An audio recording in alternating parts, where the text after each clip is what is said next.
नागेश एक बड़ा ही होनहार लड़का है। उसने अपने जॉब के बल पर गांव में ज़मीन ली और उस पर घर बनाया। घर वाले हमेशा उसके पीछे पड़े रहते थे कि शादी कर लो, लेकिन वो कहता है कि जब तक मेरी पसंद की लड़की नहीं मिलेगी तब तक मैं शादी नहीं करूँगा। एक दिन नागेश रात को अपने ऑफिस से घर जा रहा था। नागेश ने अपनी गाड़ी घुमाकर टाइम देखा। 10:30 बज चुके थे। अब उसने बस आने की आस खो दी, लेकिन तभी सामने से हॉर्न मारते हुए एक बस आई। शुक्र है बस आई तो, नागेश ने अपने आप से कहा। कंडक्टर ने दरवाज़ा खोला और नागेश बस के पीछे के दरवाजे से अंदर गया। टिकट निकाली और वो आराम से बैठ गया। लेकिन कंडक्टर ने कहा, ये बस आज रास्ते में ही रुकेगी, आखिरी स्टॉप तक नहीं जाएगी। आपको बीच से कुछ इंतज़ाम करना होगा। इसका इंजन में खराबी है, बहुत गर्म हो चुका है। नागेश को और पसीना चालू हुआ। रात बढ़ रही थी, लेकिन परेशानी ख़त्म होने का नाम नहीं ले रहा था। जो होगा अब देखा जाएगा, ये सोच के नागेश खिड़की से बाहर देखने लगा। ठंडी हवा अंदर आ रही थी, काफ़ी अच्छा लग रहा था। उसने सामने बस में देखा तो ड्राइवर के पीछे कोई बैठा था। उसने खड़े होकर देखा तो वो एक औरत थी। इतनी रात को इस रास्ते पर किसी औरत को नागेश ने इससे पहले कभी नहीं देखा था। उसने सोचा कि ड्राइवर या कंडक्टर का कोई रिश्तेदार होगा। अब नागेश को खुद पता नहीं था कि बस आगे जाकर कहाँ छोड़ने वाली है। अब 12 बज चुके थे। बस एक जगह पर रुक गई। ड्राइवर बोला, अब यहाँ से बस आगे नहीं जाएगी, तुम उतर कर अपना जाने का जुगाड़ कर लो। नागेश का घर आने में अभी कम से कम 10 मील का फासला था और रास्ते से घना जंगल पड़ता था।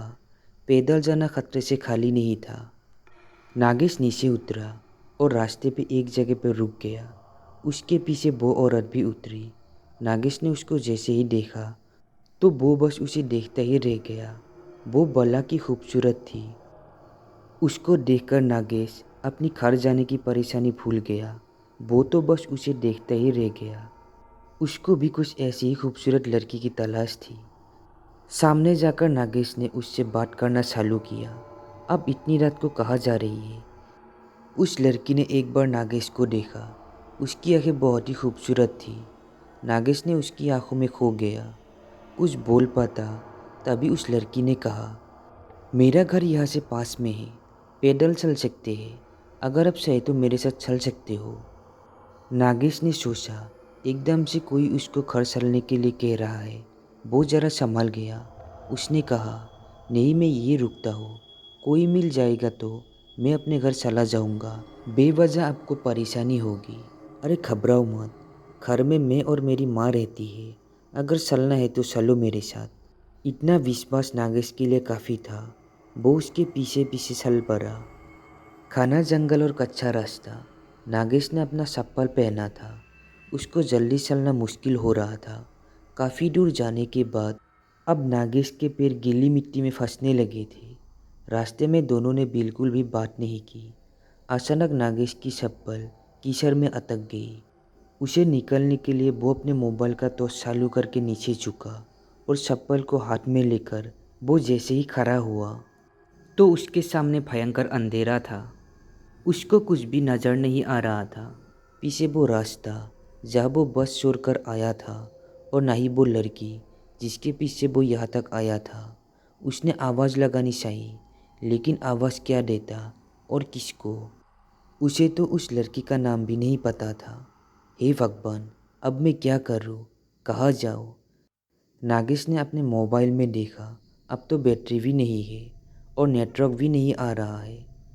लाइट लगाने के काम आएगी, ये सोचकर उसने मोबाइल बंद किया। लेकिन आजू बाजू देख के पता चल रहा था कि कोई जंगली जानवर नज़दीक आ रहे हैं। उसने सड़ने लायक एक पेड़ दिखा और उस पर सर कर बैठ गया। वहाँ उसको कोई खतरा नहीं था। अपनी बैग लेकर वो टहनी पर बैठ गया। नींद आ रही थी, लेकिन उसको वो लड़की का चेहरा सामने आ रहा था। नीचे जंगली सुअर घूम रहे थे। अच्छा हुआ कि वो ऊपर था, अगर नीचे होता तो क्या हो जाता। थोड़ी देर बाद चिड़िया की आवाज़ से उसे पता चल गया कि सुबह होने वाली है। अब उसका दर्द थोड़ा कम हुआ। थोड़ा उजाला आते ही उसने वो लड़की का घर तलाश करने निकल गया। काफ़ी दूर जाने के बाद एक घर दिखा। वो ज़रा पुराना सा था। नागेश ने देखा कि अब सामने जंगल थोड़ा कम है। थोड़ा और सामने जाकर देखा तो बहुत दूर कुछ और भी घर दिख रहे थे। शायद कोई गांव था। वो वापस उसी घर की तरफ आ गया।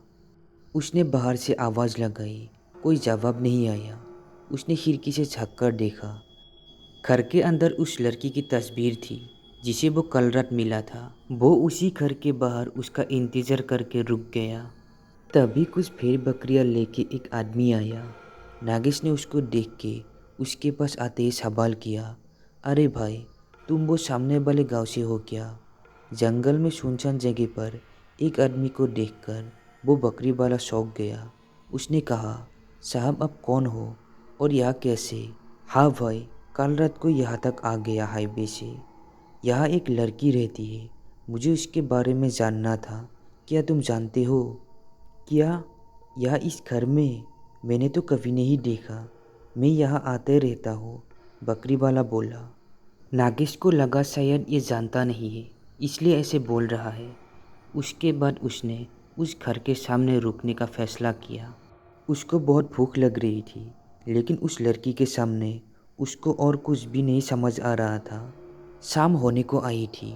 वो बकरी वाला वापस जाते हुए नागेश से मिल के गया। उसने नागेश से पूछा, साहब कोई आया है क्या? यहाँ कोई नहीं रहता। नागेश सोचता है, अगर यहाँ कोई नहीं रहता तो फिर वो फोटो में कौन है जो मुझे यहाँ तक लेकर आई है? मुझे देखना है कि वो कौन है। कुछ देर बाद रात भी हुई। इतनी देर से वो लड़की आई नहीं और ना ही उसकी माँ। अब नागेश से रहा नहीं गया, लेकिन वापस जाना मुश्किल था। इसलिए उसने बोही के एक पेड़ का सहारा लिया और सर के बैठ गया। खाना अंधेरा छाने लगा। वो सामने घर दिख रहा था। नागेश अब घर से ज़रा दूर था। तभी अचानक सामने से सफ़ेद कपड़ों में वो लड़की आती हुई दिखी। उसको देखकर नागेश को बड़ा अच्छा लगा। चलो, जिस बात के लिए वो कल से यहाँ बैठा है उससे मिलना तो हो ही जाएगा। अब वो पेड़ से उतरने की कोशिश कर रहा था। तभी उसकी नज़र उसके साथ चल रहे एक और परछाई की तरफ गई। वो एक आदमी था, उसके पीछे पीछे चल रहा था। अब नागेश वहीं रुक गया और ऊपर से सब देखने लगा।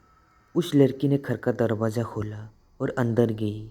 उसके बाद वो आदमी जैसे ही अंदर गया तो उस आदमी की चीख गूंजने लगी। वो तड़प रहा था, चिल्ला रहा था, बचाओ बचाओ, मुझे छोड़ दो, मुझे माफ़ कर दो, मैंने तुम्हारा क्या बिगाड़ा है? नागेश इधर से काँप रहा था। नीचे उतरना अब तो वो भूल ही गया। कुछ देर बाद उस आदमी की चीख बंद हो गई। सब शांत हो गया। वो आदमी शायद मर चुका है, ऐसा नागेश को लगा। वो वही पेड़ पर बैठा था। नागेश सुबह का इंतज़ार करने लगा। जैसे ही सुबह हुई वो पेड़ से उतरा।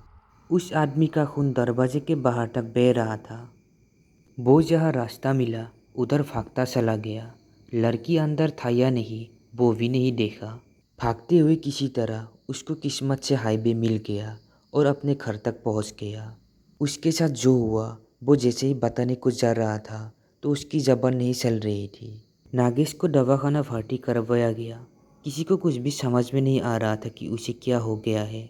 डॉक्टर ने उसे पागल करार देते हुए उसका इलाज शुरू कर दिया। तो दोस्तों, कहानी कैसी लगी कमेंट में ज़रूर बताना। अगर आपके पास भी ऐसी कोई कहानी है जो शेयर करना चाहते हैं, डिस्क्रिप्शन बॉक्स में मेरा ईमेल आईडी है, उस पर शेयर कर सकते हैं।